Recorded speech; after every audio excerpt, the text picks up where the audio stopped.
নমস্কার প্রিয় দর্শক বন্ধুরা, আজ আমরা জানব তুলা রাশির জাতক জাতিকাদের জন্য 25শে ডিসেম্বর থেকে 29শে ডিসেম্বর এই সময়কালটি কেমন যাবে। 25শে ডিসেম্বর থেকে 29শে ডিসেম্বরের মধ্যে কিন্তু এই সময়কালে সূর্য, শুক্র ও মঙ্গল এই তিনটি গ্রহ কিন্তু একসঙ্গে তুলা রাশির তৃতীয় নম্বর হাউসকে কিন্তু ইন্ডিকেট করছে। এর ফলে কিন্তু একটা ত্রিগ্রহী যোগের কিন্তু সৃষ্টি হয়েছে। এই যোগ কিন্তু একটি অত্যন্ত শক্তিশালী ও বিরল যোগ। জ্যোতিষশাস্ত্র অনুযায়ী তৃতীয় ঘরটি হচ্ছে যোগাযোগ, সাহস এবং নিজস্ব প্রচেষ্টার স্থান।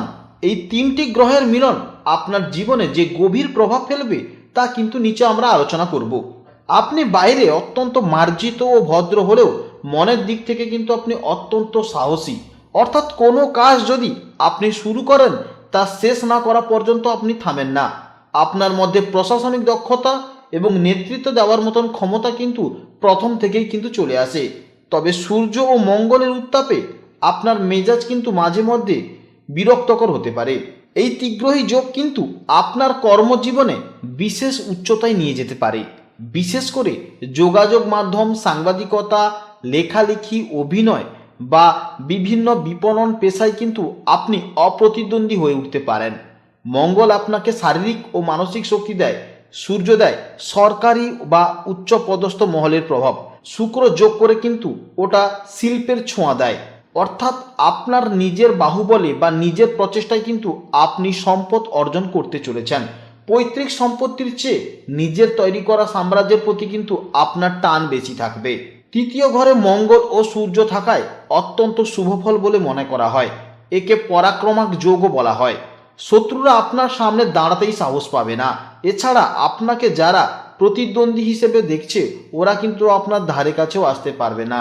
আপনি যে কোনো প্রতিকূল পরিস্থিতিকে সাহসের সাথে মোকাবিলা করতে সক্ষম হবেন। প্রতিযোগিতামূলক পরীক্ষায় বা কর্মক্ষেত্রে যে কোনো লড়াইয়ে আপনার কিন্তু জেতার সম্ভাবনা প্রবল দেখা যাচ্ছে। আপনি ঝুঁকি নিতে পছন্দ করেন এবং সেই ঝুঁকি থেকে কিন্তু আপনার জীবনে কিন্তু বড় বড় সাফল্য আসবে।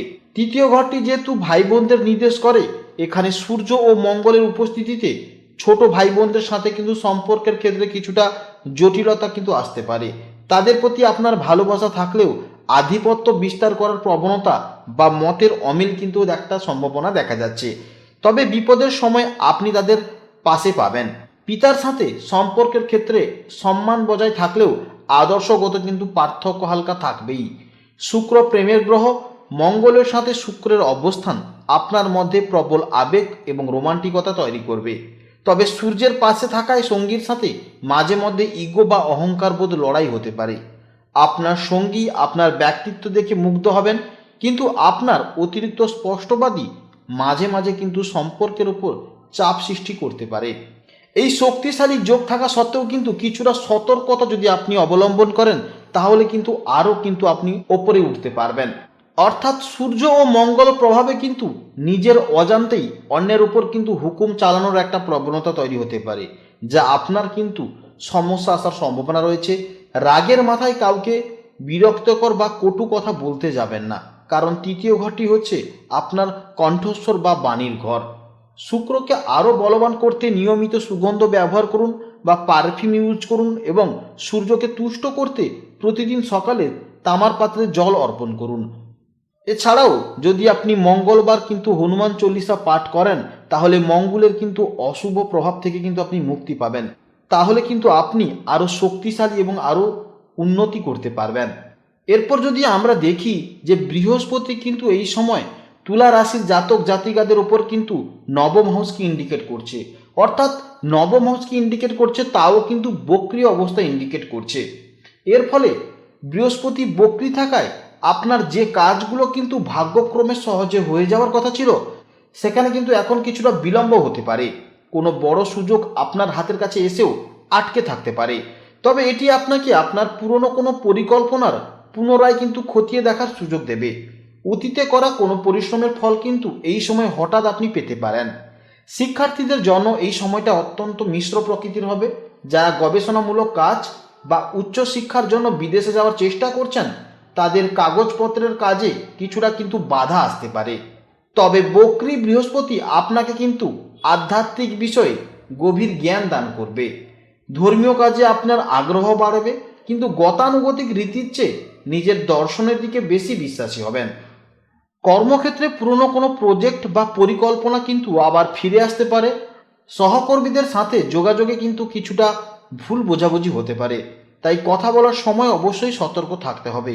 তবে আপনার ষষ্ঠপতি হিসেবে এটি পুরনো কোনো স্বাস্থ্যর সমস্যা বা ঋণের বোঝা থেকে কিন্তু মুক্তি পাওয়ার রাস্তা খুলে দিতে পারে। নবম ঘরটি হচ্ছে পিতার ঘর।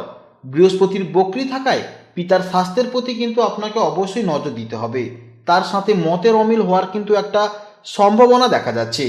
গুরুস্থানীয় ব্যক্তিদের পরামর্শ এই সময় আপনার জন্য কিন্তু খুব দামি প্রমাণিত হবে, এমনকি যদি সেই পরামর্শ আপনার পছন্দ নাও হয়। এরপর যদি আমরা চন্দ্রের আলোচনার সম্পর্কে আলোচনা করি, তো 25শে ডিসেম্বর কিন্তু চন্দ্র কিন্তু এই মুহূর্তে আপনার রাশির উপরে কিন্তু 3য় নম্বর হাউসকে ইন্ডিকেট করবে। অর্থাৎ এর ফলে কিন্তু বড়দিনে কিন্তু আপনার সময়টি কিন্তু অত্যন্ত উৎসাহ ও সাহসের সঙ্গে কাজ করবে। ভাই বোন বা নিকট আত্মীয়দের সঙ্গে কিন্তু আপনি সুন্দর সময় কাটাতে পারবেন। 26 তারিখ থেকে 28শে ডিসেম্বর চন্দ্র যখন তুলা রাশির জাতক জাতিকাদের ওপর 4th হাউসকে ইন্ডিকেট করবে, তখন কিন্তু আপনার মন কিছুটা আবেগপ্রবণ হয়ে উঠতে পারে। বাড়ির সুখ শান্তি নিয়ে আপনার চিন্তা বাড়বে এবং মায়ের স্বাস্থ্যের প্রতি আপনাকে বিশেষ কিন্তু নজর দিতে হতে পারে। 29শে ডিসেম্বর চন্দ্র যখন কুম্ভ রাশিতে প্রবেশের ফলে আপনার মানসিকভাবে কিন্তু অনেকটা আপনি হালকা বোধ করবেন এবং সৃজনশীল কাজে কিন্তু আপনি আনন্দ পাবেন। এই 5 দিন কিন্তু আপনার কর্মক্ষেত্রে মিশ্র ফল পাওয়া যাবে। অর্থাৎ সপ্তাহের মাঝামাঝি 26 তারিখ থেকে 27শে ডিসেম্বর পর্যন্ত কাজের জায়গায় কিন্তু কিছুটা চাপ অনুভব থাকতে পারে বা সহকর্মীদের সঙ্গে কিন্তু ভুল বোঝাবুঝি হতে পারে। তবে আপনার রাশির 3য় হাউসে কিন্তু আগে থেকেই কিন্তু সূর্য, মঙ্গল ও শুক্রের অবস্থানের ফলে আপনার বুদ্ধিমত্তা ও সাহস দিয়ে সেই চাপ কাটিয়ে উঠতে পারবেন। 29শে ডিসেম্বরে আপনার জন্য কিন্তু কোনো সুসংবাদ বয়ে আনতে পারে, বিশেষ করে যারা মিডিয়া বা মার্কেটিং পেশার সঙ্গে যুক্ত আছেন। আপনার নতুন কোনো পরিকল্পনা বাস্তবায়নের জন্য কিন্তু এই সময়টা অত্যন্ত উপযুক্ত সময়। তবে আর্থিক দিক থেকে কিন্তু এই সময়টা অত্যন্ত স্থিতিশীল থাকবে। তবে চন্দ্রের 4র্থ ঘরে অবস্থানের কারণে 26 থেকে 28শে ডিসেম্বর ঘর সাজানো বা বিলাসিতার পেছনে কিন্তু কিছুটা বাড়তি খরচ হতে পারে। স্বাস্থ্যের দিক থেকে আপনি কিন্তু 25 এবং 29শে ডিসেম্বর কিন্তু আপনি বেশ ভালো থাকবেন, কিন্তু 27 ও 28শে ডিসেম্বর কিন্তু পেটের বা কোনো হাড়ের সমস্যায় কিন্তু কষ্ট পেতে পারেন। এই সময় বাইরের খাবার যতটা এড়িয়ে চলবেন ততই কিন্তু ভালো ফল পাওয়া যাবে। এরপর যদি আমরা দেখি যে শনি এবং রাহুর গোচরের সম্পর্কে যদি দেখি, শনি কিন্তু বর্তমান আপনার রাশির কিন্তু 5ম হাউসকে ইন্ডিকেট করছে, যার ফলে তুলা রাশির জাতক জাতিকাদের জন্য কিন্তু অত্যন্ত শুভ। 5ম স্থান শনি আপনার বুদ্ধি ও ধৈর্য বৃদ্ধি করে। কর্মক্ষেত্রে পদোন্নতি বা দীর্ঘস্থায়ী কোনো প্রজেক্টে কিন্তু আপনার সাফল্য যোগ রয়েছে। তবে শনি যেহেতু ধীরগতি গ্রহ, তাই আপনার প্রতিটি সাফল্য আসবে কঠোর পরিশ্রমের ফলে। শিক্ষার্থীদের জন্য এটি একাগ্রতা বৃদ্ধির সময়। প্রেমের ক্ষেত্রে শনি কিছুটা পরীক্ষা নিতে পারে, যেখানে সম্পর্কের গভীরতা যাচাই হবে। রাহু বর্তমানে আপনার রাশির কিন্তু 6ষ্ঠ ঘরে অবস্থান করছে। জ্যোতিষশাস্ত্র নিয়ম অনুযায়ী 6ষ্ঠ ঘরে রাহুর অবস্থানকে অত্যন্ত শক্তিশালী এবং ইতিবাচক ধরা হয়। একে বলা হয় শত্রু হন্তা যোগ, অর্থাৎ আপনার শত্রু বা বিরোধীরা আপনার কোনো ক্ষতি করতে পারবে না। কোনো পুরনো মামলা বা আইনি জটিলতা থাকলে তার সমাধান আপনার পক্ষে আসতে পারে। যারা প্রতিযোগিতামূলক পরীক্ষার প্রস্তুতি নিচ্ছেন তাদের জন্য কিন্তু এই সময়টা অত্যন্ত কিন্তু স্বর্ণালী সুযোগ। তবে রাহু যেহেতু মায়া বা বিভ্রান্তির কারক, তাই স্বাস্থ্যের ক্ষেত্রে ছোটোখাটো সমস্যাকে অবহেলা করবেন না। বিশেষ করে পেটের সমস্যা বা ছোঁয়াচে কোনো রোগ থেকে আপনি অবশ্যই সাবধানে থাকবেন।